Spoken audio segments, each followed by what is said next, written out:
Analyse des investissements directs étrangers, IDE, au Maroc. Bonjour à tous. Aujourd'hui, on se plonge dans les tendances économiques fascinantes du Maroc.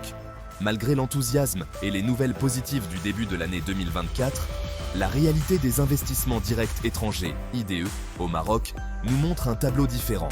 Décryptons cela ensemble.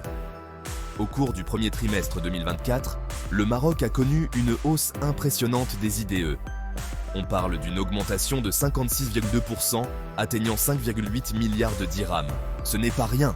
Cette croissance signale un rebond après une année 2023 morose, démontrant un regain de confiance chez les investisseurs internationaux. Alors, qu'est-ce qui alimente cette dynamique? Le Maroc travaille d'arrache-pied pour améliorer son climat des affaires. Le pays se positionne comme une destination attrayante pour les investisseurs, et cela semble porter ses fruits. Parmi les secteurs les plus en vogue, on retrouve l'industrie automobile, les énergies renouvelables, le tourisme, l'informatique et l'agroalimentaire.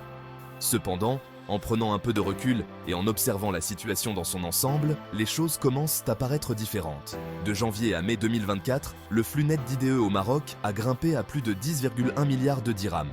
Il s'agit d'un bond important par rapport aux 4,8 milliards de dirhams enregistrés au cours de la même période l'année dernière. L'Office d'échange, l'organisme marocain de contrôle d'échange, au passage, a souligné cette tendance comme positive. Mais voilà le hic. Alors que les revenus d'investissement ont augmenté de 19,6%, les dépenses ont chuté de 30,4%. Cela peut sembler une bonne chose, mais en réalité, cela indique un certain déséquilibre.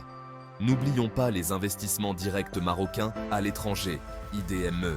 Ces investissements ont subi un coup dur, chutant de 5,08 milliards de dirhams pour atteindre 26 millions de dirhams fin mai. Malgré cette baisse, les revenus de ces investissements ont augmenté de 26,3% et les dépenses ont diminué de 30,9%. C'est vraiment un bilan mitigé. Alors, quels sont les facteurs à l'origine de ces tendances? Pour commencer, la charte d'investissement du Maroc offre des incitations très attractives aux investisseurs. De plus, des zones économiques clés deviennent opérationnelles, créant un climat plus favorable à l'investissement. Il y a également l'effet Coupe du Monde 2030. Le Maroc étant sous les projecteurs et avec la visite anticipée du roi Mohamed VI aux Émirats Arabes Unis, la confiance des investisseurs est considérablement renforcée. De plus, les accords avec de grands groupes internationaux de Chine, de Corée du Sud et des États-Unis ouvrent de nouveaux marchés et des opportunités de croissance. Mais revenons à la réalité.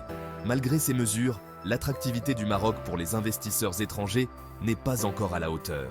Le rapport annuel de l'Office d'échange montre que le flux net d'IDE a chuté de 22,96 milliards de dirhams en 2022 à seulement 11,09 milliards de dirhams en 2023, soit une baisse stupéfiante de 51,7%. Alors, quelles conclusions pouvons-nous en tirer? Bien que le Maroc fasse des progrès pour améliorer son climat d'investissement, les chiffres ne mentent pas. Il reste encore beaucoup de travail à faire pour véritablement attirer et retenir les investissements étrangers. C'est tout pour aujourd'hui. Si vous avez trouvé cette vidéo informative, n'hésitez pas à laisser un pouce en l'air et à vous abonner pour plus de contenu de ce type. Merci d'avoir regardé et à la prochaine.